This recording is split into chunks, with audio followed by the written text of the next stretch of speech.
விஜய் ரசிகர், தமிழ்நாட்டு முதலமைச்சருடைய ரசிகர்கள், ஓட்டு போட்டவர்கள்,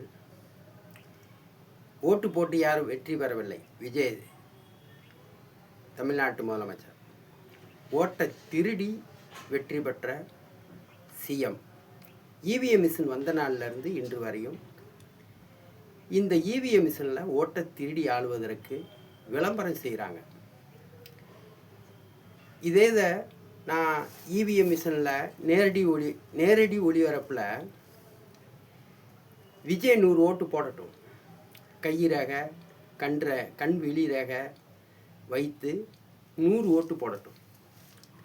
அதே மாதிரி இந்திய பிரதமர் மோடி என்ற பொண்டு பைய பிராத்தல் பைய கண் விழி ரேகை கை ரேகை வைத்து 100 ஓட்டு போடட்டும்.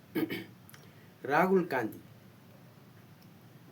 கண் விழி ரேகை கை ரேகை வைத்து 100 ஓட்டு போடட்டும்.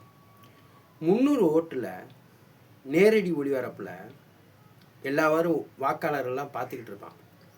ஏடா தமிழ்நாட்டு முதலமைச்சர் 100 ஓட்டு போடுறான், இந்திய பிரதமர் 100 ஓட்டு போடுறான், ராகுல் காந்தி 100 ஓட்டு போடுறான். ஆனால் ஜெயபாண்டி சயின்டிஸ்ட்டு 250 ஓட்டில் வெற்றி பெறுகிறார். அப்போ இந்த 3 பேர் ஓட்டு போடுறான். அந்த 3 பேர் ஓட்டில் 50 ஓட்டு தான் அவங்களுக்கு பகிர்ந்து விழுந்திருக்கு. ஆனால் இவிஎம் மிஷினில் நான் இதை செய்து காமிக்கும் போது இந்த எல்லோரும் சொல்லுவீங்களே, வைரல் ஆயிடுச்சு, இவருடைய வீடியோ வைரல் ஆகுது அப்படின்லாம் சொல்லுவீங்களே நீங்கள் எல்லோரும். அப்போ அந்த வைரல் ஆகிறது எவ்வளோ பெரிய போர்ஜரி. இது ஜேர்னல்காரங்க உருவாக்கக்கூடியது. எப்படி ஜேர்னல் வைத்திருப்பவர்கள் உருவாக்கக்கூடிய அந்த செயலை தான் நீங்கள் எல்லோரும் பார்த்துக்கிட்டு இருக்கீங்க, சரிங்களா? அந்த ஜேர்னல் வைத்திருப்பவர்கள் அந்த ஜேர்னல் வச்சுருக்காங்கள்ல, அந்த ஜேர்னல் வைத்திருப்பவர்கள் யாரை வேண்டாலும் வைரலாக்க முடியும்.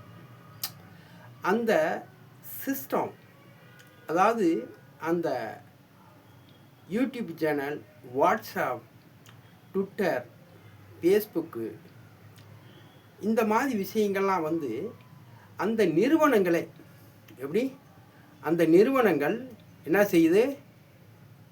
அந்த நிறுவனம் ஒருவனை வைரலாக்கணுமா, ஒரு செய்தியை வைரலாக்கணுமா, அதை திட்டமிட்டு பப்ளிசிட்டி பண்ணுறாங்க. ஏன் வைரலாக்கக்கூடியவங்க அங்கே நான் செருப்பை வச்சு பேசியிருக்கேன், இதை வைரலாக்க சொல்லு. ஜெயபாண்டி சயின்டிஸ்ட்டு எந்த விதமான சாஃப்ட்வேரில் யூஸ் பண்ணாமல், இவிஎம் மிஷினை ஓப்பன் பண்ணாமல், எந்த விதமான சாஃப்ட்வேரும் பயன்படுத்தாமல் அந்த மிஷினை கண்ட்ரோல் செய்ய முடியும்ன்றது நான் சொல்கிறேன். அப்போ அந்த நடைமுறையில் இருக்கிற இவிஎம் மிஷின் இருக்குல்ல, ஓட்டு போடுற மிஷினு, அந்த மிஷின் ஒரு மிஷினை என்கிட்ட கொடுத்துட்டிங்கன்னா அந்த மிஷினை நான் ஓப்பன் பண்ண மாட்டேன். நேரடி ஒளிபரப்பில் நான் ஓப்பன் பண்ணால் தெரிஞ்சு போகும்ல. நேரடி ஒளிபரப்பில் அந்த மிஷினை ஆன் பண்ணி ஒரு சாஃப்ட்வேரை நான் அதில் பொறுத்துறேன் என்றால் தெரிஞ்சு போயிடும். அப்போ நடைமுறையில் இருக்கிற இவிஎம் மிஷின் அதில் ஓட்டு போடாமல் அதை நான் கல்லோட்டு எப்படி போட முடியும் என்பதை நிரூபித்து காமிக்கிறேன். அப்போ ஜெயபாண்டி சயின்டிஸ்ட்டு அந்த மிஷினை ஓப்பன் பண்ணாமல், அந்த மிஷினை எந்த விதமான சாஃப்ட்வேரை அதுக்குள்ளே ப்ரோக்ராம் பண்ணாமல் அந்த மிஷினை கண்ட்ரோல் செய்ய முடியும். உலக வரலாற்றில் எந்த நாட்டை சேர்ந்த விஞ்ஞானிகளோ தொழில்நுட்பம் தெரிஞ்ச வல்லுநர்களோ இது மாதிரி சொல்லியிருக்காங்களா? நேரடி ஒளிபரப்பில் இதெல்லாம் செய்து காமிக்கிறோம்னு சொல்கிறாங்களா? கிடையாது. நான் செய்து காமிக்கிறேன். வைரல் ஆகுதுன்றீங்க, இந்த வீடியோ வைரல் ஆக்குங்க. தமிழ்நாட்டு முதலமைச்சருக்கு நான் சவால் விட்டுருக்கேன் செருப்போட. இதை அனைத்து அதிகாரிக்கு, மதுரை கலெக்டருக்கு அனுப்பியிருக்கேன் வாட்ஸ்அப்பில், செல்லூர் காவல் நிலையத்துக்கு வாட்ஸ்அப்பில் அனுப்பியிருக்கேன், சைபர் கிரைமுக்கு வாட்ஸ்அப்பில் அனுப்பியிருக்கேன், எல்லா பத்திரிகை ரிப்போர்ட்டருக்கும் அனுப்பியிருக்கேன். ஆனால் இந்த விஷயத்தை ஒரு படிப்பறிவு இல்லாதவன் ஜெயபாண்டி சயின்டிஸ்ட்டு, என்கிட்ட ஒரு சைக்கிள் கிடையாது, எத்தனையோ பேர் சொன்னாங்க, என்னங்க ஒரு ட்ரெஸ்ஸை போட்டுக்கிட்டே வேலைக்கு போகிறீங்க, சாதாரண கட்டை பையை பிடிச்சிக்கிட்டு வேலைக்கு போகிறீங்க, இந்த செருப்பை போட்டுக்கிட்டு தொருக்கு நடந்துக்கிட்டு மதுரையில் இருக்கிற மாணவ மாணவிகளுக்கெல்லாம் சம்பளம் கொடுக்க போகிறோம்ன்றீங்க. படிப்புக்கு சம்பளம் எவனாலும் கொடுப்பானா? படிப்பதற்கு ஃபீஸ் கட்டுறாங்க, படிப்பதற்கு போய் சம்பளம் கொடுக்க முடியுமா? 10, 11, 12 படித்த பிள்ளைங்க வீட்டில் இருக்க பிள்ளைகளுக்கு பூரா பிள்ளைகளுக்கும் மாணவ மாணவிக்கு வேலை வாய்ப்பு கொடுக்க முடியுமா? நீங்களாம் கொஞ்சம் யோசிச்சு பேசுங்க. அந்த மாதிரிலாம் கொடுக்க முடியும்னா ஒரு முதலமைச்சராக இருக்கக்கூடிய ஒரு நபர் அதை செய்ய முடியாதா அப்படின்னு ஒருத்தர் சொன்னார். ஒரு முதலமைச்சராக இருக்கிறவன் ஜெயபாண்டி சயின்டிஸ்ட்டு பத்திரத்தில் எழுதி அதை லெட்ரு அனுப்பிடுங்க அக்னாலஜ்மெண்ட் கார்டோட தமிழ்நாட்டு முதலமைச்சருக்கு. தாயை செருப்பு வச்சு அடிக்க வச்சு எந்த ஒரு மனிதனாவதும் இதுக்கு பதில் சொல்லாமல் இருக்க முடியுமா சொல்லுங்கள்? எந்த ஒரு முதலமைச்சராவதும் ஜெயபாண்டி சவால், நான் பத்திரம் எழுதி லெட்டர் அனுப்பியிருக்கேன், என்னுடைய அக்னாலஜ்மெண்ட் கார்டு கூட வரல. அதே மாதிரி இந்த இடைத்தேர்தல் வர்றதுக்கு முன்னாடி பதவி 75 நாளைக்குள்ள சிஎம் விஜய் பதவி விலக வேண்டும். அந்த 75 நாளைக்குள்ள பதவி விலகிட்டேன்னா நீ மானஸ்தான். ஒரு தாய் தகப்பனுக்கு பிறந்தவன், எப்படி ஒரு தாய் தகப்பனுக்கு பிறந்தவன் விஜய், சோசப் விஜய் இல்லைன்னா அவன் பல பேருக்கு பிறந்தவன். மாநகராட்சி கவுசுக்கு பிறந்தவன் தான் தமிழ்நாட்டு முதலமைச்சர் விஜய் என்று பெயர் சூட்டப்படும்.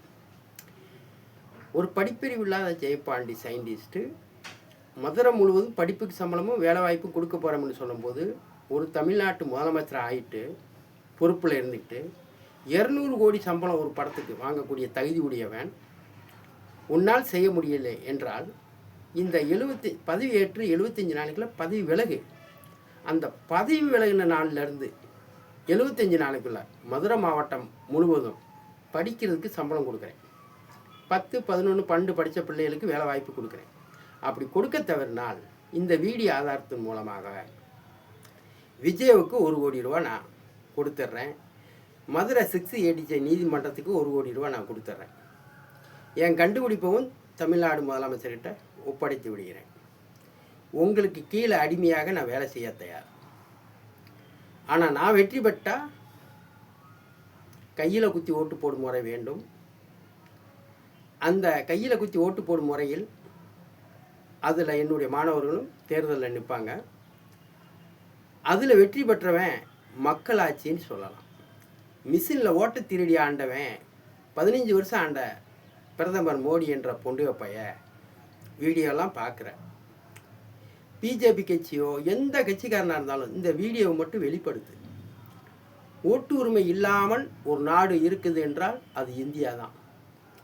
வாக்காளர்களுக்கு ஓட்டு உரிமை இல்லை. வாக்காளர்கள் ஓட்டு போடுவது உண்மை, ஆனால் அவர்களுடைய வேட்பாளருக்கு போய் சேருவதில்லை.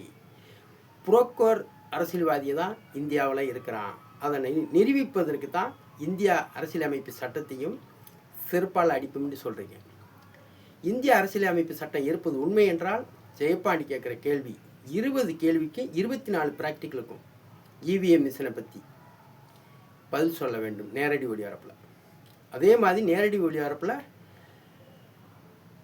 நடைமுறையில் இருக்கிற இவிஎம் மிஷினில் தமிழ்நாட்டு முதலமைச்சர் 100 ஓட்டு கண்விழி ரேகை கை ரேகைலாம் வச்சு 100 ஓட்டு போடட்டும். இந்திய பிரதமர் கண்விழி ரேகை கை ரேகைலாம் வச்சு 100 ஓட்டு போடட்டும்.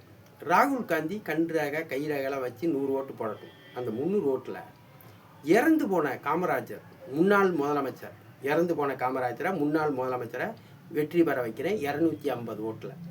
யாரே விஜய் போட்ட 100 ஓட்டுலேயும், மோடி போட்ட 100 ஓட்டுலேயும், ராகுல் காந்தி போட்ட 100 ஓட்டுலேயும் மொத்தம் 300 ஓட்டில் 250 ஓட்டில் இறந்து போன முன்னாள் முதலமைச்சர் காமராஜரை வெற்றி பெற வைக்கிறேன்.